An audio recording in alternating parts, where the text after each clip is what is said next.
बिस्मिल्लाहिर्रहमानिर्रहीम। Welcome back to another video. आज हम माइक्रोसॉफ्ट एक्सेल में पेज लेआउट के टैब से पेज सेटअप के रिबन्स को देखेंगे, जिसमें सबसे पहला जो है वो है मार्जिन्स। आप क्लिक करें तो आप देखेंगे कि यहाँ पे कस्टम सेटिंग्स है, नॉर्मल, वाइड और नैरो सेटिंग्स हैं।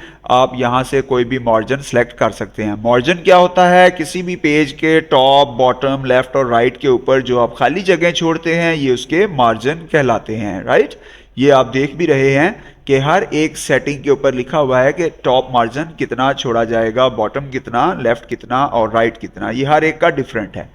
तो आप इस तरह करके यहाँ से जो बने बनाए हैं वो भी सिलेक्ट कर सकते हैं और कस्टम मार्जिन में क्लिक करके आप खुद भी अपने मार्जिन्स डिफाइन कर सकते हैं। यहाँ पे ये मार्जिन्स, यहाँ पे आप अपनी मर्जी की वैल्यूज लिख सकते हैं। ओके, इसके अलावा जो पेज है वो जब आप प्रिंट करें, अगर आप देखें तो ये पेज जो है ये किस तरह ये सेंटर में हो, हॉरिजॉन्टली और वर्टिकली दोनों सूरतों में जो टेक्स्ट आपका होगा वो पेज के सेंटर में आ जाएगा। तो ये भी सेटिंग्स आप यहाँ पर अप्लाई कर सकते हैं। इसके बाद अगला जो रिबन है वो है पेज ओरिएंटेशन का। इसमें आप पोर्ट्रेट और लैंडस्केप दो में से कोई एक स्टाइल चूज कर सकते हैं। पोर्ट्रेट जो इस रुख में पेपर होता है आपका सीधे रुख में, और लैंडस्केप जो उल्टे रुख में आपका पेपर है वो लैंडस्केप। तो अगर मैं यहाँ लैंडस्केप सेलेक्ट करता हूँ तो इस तरह फिर जो मेरा पेज है आप देख रहे हैं, ये जो लाइन आपको नज़र आ रही है, ये बारीक सी लाइन, ये लाइन जो है ये पेज डिवाइजर कहलाती है, जो ऑटोमेटिकली एक्सेल ऐड कर देता है। ये लाइन भी इस तरह, इसका मतलब ये है कि ये जो पेज है ये यहाँ पर ख़त्म हो रहा है। ओके, यहाँ पे ख़त्म हो रहा है।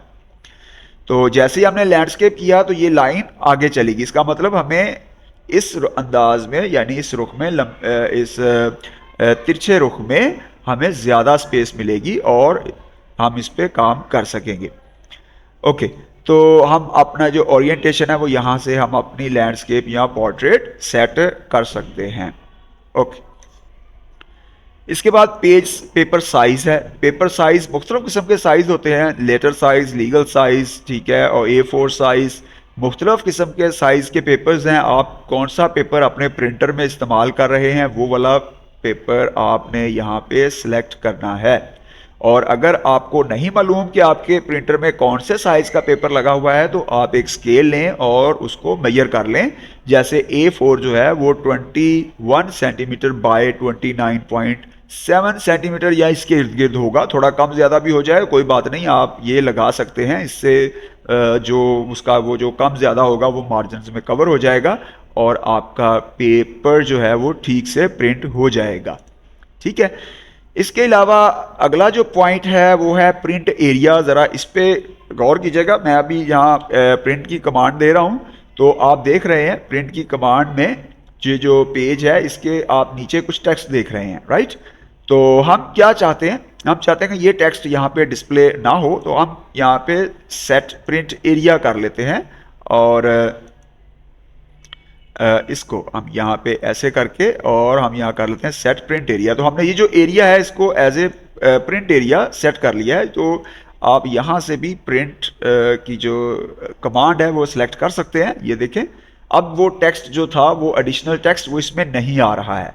ठीक है, अब सिर्फ इतना एरिया ही प्रिंट हो रहा है, यही प्रिंट एरिया हमने सेट किया है।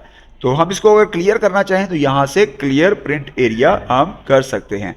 ऐड टू प्रिंट एरिया हम इस तरह करके ऐड टू प्रिंट एरिया भी कर सकते हैं। और ये जो एक्स वाला जो सेल हमारा हाईलाइटेड है ये इसमें ऐड हो गया है। तो इसको चेक कर लेते हैं। ये देखिए, ये भी अब प्रिंट एरिया में ऐड हो चुका है। ओके ओके, तो ये तो था हमारा जो प्रिंट एरिया। इसके अलावा ब्रेक्स हैं, आप ब्रेक्स लगा सकते हैं, कहाँ पे पेज को ब्रेक करना है, कहाँ इसको नया पेज स्टार्ट करना है, वगैरह वगैरह। यहाँ पे इंसर्ट पेज ब्रेक हम लगा सकते हैं। जब इंसर्ट पेज ब्रेक करेंगे तो वो जो पेज है वो वहाँ पे ब्रेक हो जाएगा।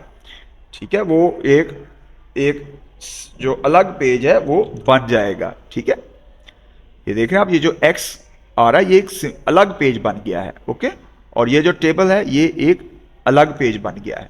हालांकि एक्स के साथ अगर अलग पेज बनना ही था तो ये भी उसमें शामिल होने चाहिए थे। लेकिन ये जो प्रिंट में नहीं आया है उसकी वजह हमने प्रिंट एरिया सेट किया हुआ था। अब हम इसको क्लियर प्रिंट एरिया पहले कर लेते हैं ताकि हमारा जो पूरे का पूरा जो टेक्स्ट है वो प्रिंट में आए। और अब हम इसको प्रिंट की कमांड देते हैं। ये देखिए अब ये पूरे का पूरा जो है वो प्रिंट एरिया में आ रहा है। ओके, उसमें जो ब्रेक है वो ख़त्म हो गया है, पेज ब्रेक। इसके अलावा आप अपने डॉक्यूमेंट के अंदर कोई बैकग्राउंड ऐड करना चाहें वो भी ऐड कर सकते हैं। प्रिंट टाइटल्स कोई लगाना चाहें, जैसे जो है वो कोई भी टाइटल आप लगाना चाहते हैं शीट में, तो वो यहाँ पर आप पेज टाइटल प्रिंट टाइटल्स में जाके आप उसको कर सकते हैं। ये पेज सेटअप ओपन हो गया है, यहाँ से शीट में जाएं तो ये प्रिंट टाइटल्स आ गए। रो टू रिपीट है टॉप, जब भी कोई पेज प्रिंट हो उस पेज के ऊपर ये वाला जो रो है ये रिपीट होना चाहिए। तो हम इसको सेलेक्ट कर लेते हैं यहाँ पे और हम इसको ओके कर देते हैं। और अब आप देखेंगे कि हमारा जो फर्स्ट पेज है उसमें ये रोज़ आ रहे हैं और जो सेकंड पेज है उसमें भी वो रोज़ जो हैं वो रिपीट हो रहे हैं। हालांकि पेज छोटा है इसलिए ये आपको महसूस नहीं हुआ, लेकिन ये वाला जब आप लगाते हैं पेज रिपीट रोज़ वाला, तो वो जो रोज़ हैं वो रिपीट होते हैं हर पेज के टॉप पे। राइट, उम्मीद है डियर स्टूडेंट्स आज आपने कुछ नया सीखा होगा। अपना ख्याल रखिए, उस चैनल का भी। अल्लाह हाफिज़।